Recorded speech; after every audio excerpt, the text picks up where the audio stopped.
जय हिंद दोस्तों। जब से सुशांत सिंह राजपूत वाले मामले में एनसीबी की एंट्री हुई है तब से बॉलीवुड के ऊपर मानो ग्रहण सा लग गया है। ऐसा नहीं है कि सिर्फ एनसीबी के कारण बॉलीवुड की ऐसी दुर्दशा हुई है, बल्कि बॉलीवुड ने कुछ तो अपने कंटेंट के कारण अपने सर पे ऊपर डंडे पड़वाए हैं और कुछ अपनी हरकतों के कारण।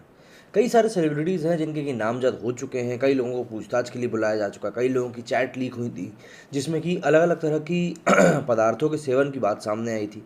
और एक दो तरह की नहीं, कई सारी चीज़ों के बारे में बात हुई थी। कई बड़े बड़े सितारे थे जिनके नाम सामने आए थे। इसमें से ही एक नाम था अर्जुन रामपाल का। इनका नाम भी काफ़ी ज़्यादा सामने आया था और अब अभी जिस कारण से इनका नाम फिर से एक बार सुर्खियों में आया है वो वजह भी कोई अच्छी नहीं है। कोई ऐसी वजह नहीं जिसको लेकर आप छाती पीट सके कि हाँ चलो आपने कुछ अच्छा काम किया है, बल्कि ये वजह भी कुछ ऐसी है जिसको देखकर ऐसा लगता है कि यार आखिर क्या है ये सब। पूरी खबर आपको विस्तार से बताता हूँ। बॉलीवुड में ड्रग्स कनेक्शन की जांच के दौरान नारकोटिक्स कंट्रोल ब्यूरो की मुंबई यूनिट ने अभिनेता अर्जुन रामपाल के घर पर छापेमारी की थी और इस छापेमारी के दौरान एनसीबी के अधिकारियों ने उनके घर से कुछ दवाइयां जब्त की थी। एनसीबी ने हाल ही में चार्जशीट फाइल की थी जिसमें एनसीबी अर्जुन रामपाल को अब सस्पेक्ट मानती है। एबीपी के हाथ चार्जशीट के पन्ने लगे हैं जिसमें एनसीबी ने उन्हें सस्पेक्ट बताया है। ये भी शक जताया है कि अर्जुन साउथ अफ्रीका भाग सकते हैं। चार्जशीट के अनुसार मुंबई एनसीबी ने 3 दिसंबर 2020 को रिपब्लिक ऑफ साउथ अफ्रीका के काउंसलेट जनरल को लेटर लिखा था जिसमें कहा था कि एनसीबी ने जिस मामले में बॉलीवुड अभिनेत्री रिया चक्रवर्ती को गिरफ्तार किया था उसी मामले में अर्जुन रामपाल भी एक सस्पेक्ट है और एनसीबी को शक है कि वे भारत छोड़कर भाग सकते हैं और इस देश से भागकर वे साउथ अफ्रीका में जा सकते हैं। एनसीबी ने उसी लेटर में कहा कि अर्जुन रामपाल की बीवी का भाई अग्लिसियोस डेमेट्रिकस को एनसीबी ने 2 मामलों में पहले से ही गिरफ्तार किया हुआ है और उनका भाई खुद भी साउथ अफ्रीका का ही एक नागरिक है।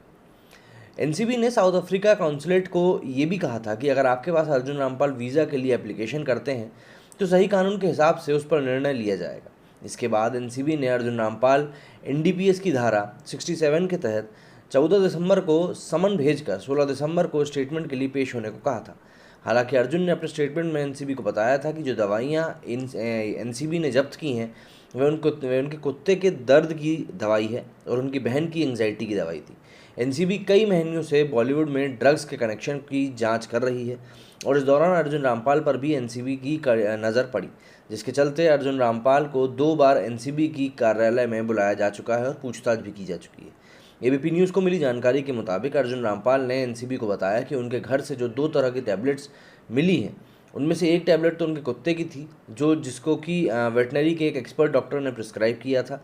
साथ ही जो दूसरी टैबलेट मिली थी वो टैबलेट उनकी ही बहन की थी जिसे दिल्ली के एक साइकाइट्रिस्ट ने उन्हें एंग्जाइटी की समस्या को ध्यान में रखते हुए प्रिस्क्राइब किया था। तो इस तरीके से दवाइयों का हवाला देकर कि भाई किसी न किसी वजह से उनको ये दवाइयाँ लिखी गई थी। अर्जुन रामपाल ने इस चीज़ को क्लियर किया था कि भाई ये जो दोनों दवाइयाँ हैं, एक तो कुत्ते के कारण ली जा रही हैं और दूसरी उनकी बहन एंग्जाइटी से लड़ाई कर रही है इसीलिए वो ली जा रही है।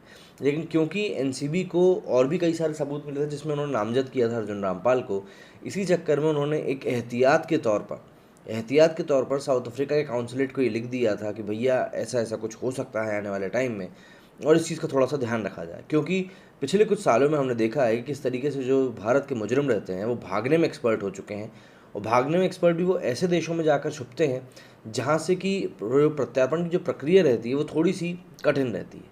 ऐसे में अब देखना ये होगा कि क्या अर्जुन रामपाल बच पाते हैं लंबे समय तक या फिर उनके ऊपर एनसीबी वाकई अपना शिकंजा कस पाती है। मेरे स्टूडियो में फिलहाल इतना ही। जय हिंद।